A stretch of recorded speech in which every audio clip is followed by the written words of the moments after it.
नमस्कार दोस्तों, मैं आचार्य दीपक शर्मा आपका स्वागत करता हूं आपके अपने YouTube channel astrologer Deepak Sharma में। और इसी नाम से हमारा फेसबुक पेज भी है। अगर आप फेसबुक पर जाते हैं तो फेसबुक पे एस्ट्रोलॉजर दीपक शर्मा के नाम से हमारे पेज को लाइक ज़रूर करिए। यहाँ पर आपको मिलेंगे ज्योतिष संबंधी बहुत से सरल उपाय और जो आपके जीवन में बहुत ही उपयोगी साबित होंगे। तो दोस्तों, आज हम बात करते हैं आपकी कुंडली में शुक्र ग्रह की। शुक्र ग्रह का बहुत ही महत्व होता है किसी भी कुंडली में। ज्योतिष के हिसाब से 9 ग्रहों का वैसे तो अपना अलग अलग विशेष महत्व होता है, लेकिन शुक्र ग्रह का एक विशेष संबंध होता है आपके जीवन की धन संपदा और आपकी खुशहाली के लिए। तो 9 ग्रहों में शुक्र का जो महत्व है इस वीडियो में आप उसको जानेंगे। शुक्र हमारे जीवन के बहुत ही विशेष घटकों को नियंत्रित करता है। शुक्र को ज्योतिष में सौम्य और शुभ ग्रह कहा गया है। ज्योतिष में वर्णित जो 12 राशियों में वृष और तुला राशि पर इसका आधिपत्य होता है और मीन राशि में शुक्र उच्चस्थ और कन्या राशि में नीच का होता है। और शनि, बुध और राहु शुक्र के ये मित्र ग्रह होते हैं। ज्योतिष में शुक्र को धन, संपत्ति, घर, जायदाद, भौतिक संसाधन, ऐश्वर्य, विलासिता, वैभव, आर्थिक उन्नति और भोग का कारक माना गया है। शुक्र ही हमारे जीवन के सभी भौतिक संसाधनों और समृद्धि को नियंत्रित करता है। इसलिए आज के समय में शुक्र का महत्व और भी ज्यादा बढ़ गया है।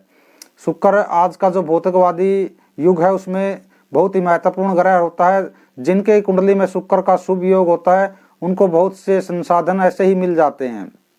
जिन लोगों की कुंडली में शुक्र बली की स्थिति में होता है जीवन में अच्छी आर्थिक स्थिति, संपत्ति, ऐश्वर्य और वैभव की प्राप्ति होती है। तथा यदि शुक्र कमजोर स्थिति में, अगर पीड़ित स्थिति में है तो ऐसे में आर्थिक विकास नहीं हो पाता। जीवन में सुख, संपदा और संसाधन और धन से संबंधी समस्याएं उत्पन्न होनी शुरू हो जाती है और व्यक्ति आर्थिक दृष्टि से संघर्षपूर्ण जीवन व्यतीत करता है। पूरा जीवन ही उसका संघर्ष में चला जाता है।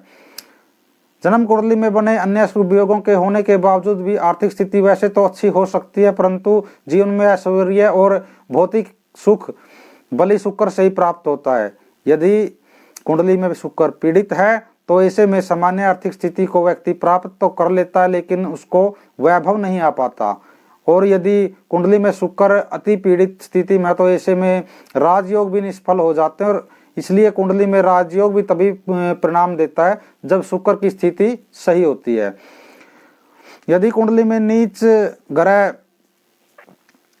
शुक्र ग्रह नीच राशि, उसकी नीच राशि जो होती है कन्या राशि में हो तो अष्टम भाव में हो, ऐसे में जो केतु या मंगल के साथ होने पीड़ित होने से, सूर्य के साथ समान अंशों पर होने से अस्त और 0 या 30 डिग्री पर होने से कमजोर या अन्य किसी प्रकार से पीड़ित हो तो व्यक्ति आर्थिक स्थिति में स्थिरता नहीं पा सकता।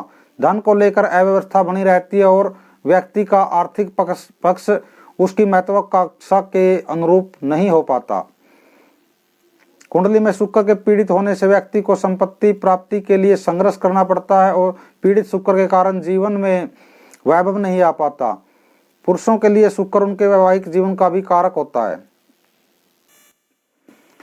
वैवाहिक जीवन का कारक होने के कारण पुरुषों की कुंडली में शुक्र पीड़ित होने पर विवाह में विलंब होना, वैवाहिक जीवन में संघर्ष की स्थिति बने रहना तथा पीड़ित शुक्र पत्नी से वैचारिक मतभेद और पत्नी के स्वास्थ्य में समस्याओं का भी कारण बन सकता है।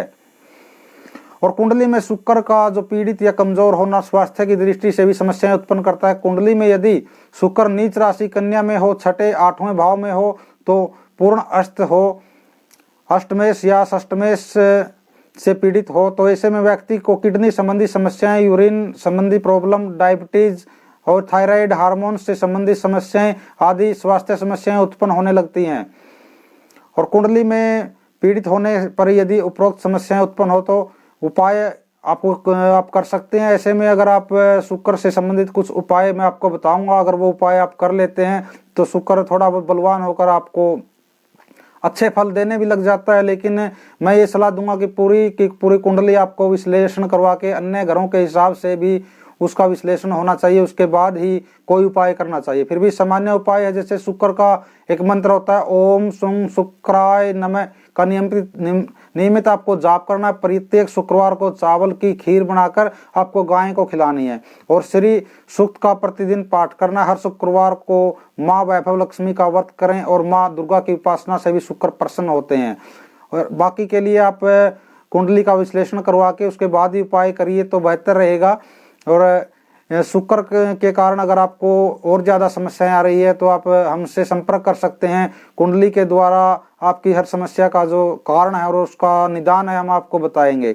अगर आपको हमारी ये वीडियो और जानकारी अच्छी लगती है तो चैनल को कृपया सब्सक्राइब कर दें। अगर आप चैनल पर नए आए हैं तो वीडियो को लाइक करें और वीडियो को दूसरों को भी शेयर करिए ताकि दूसरे लोग भी उसका लाभ उठा सकें। और ये जानकारी अगर आपको अच्छी लगी है तो कमेंट करके हमें ज़रूर बताइए। धन्यवाद। हर हर महादेव।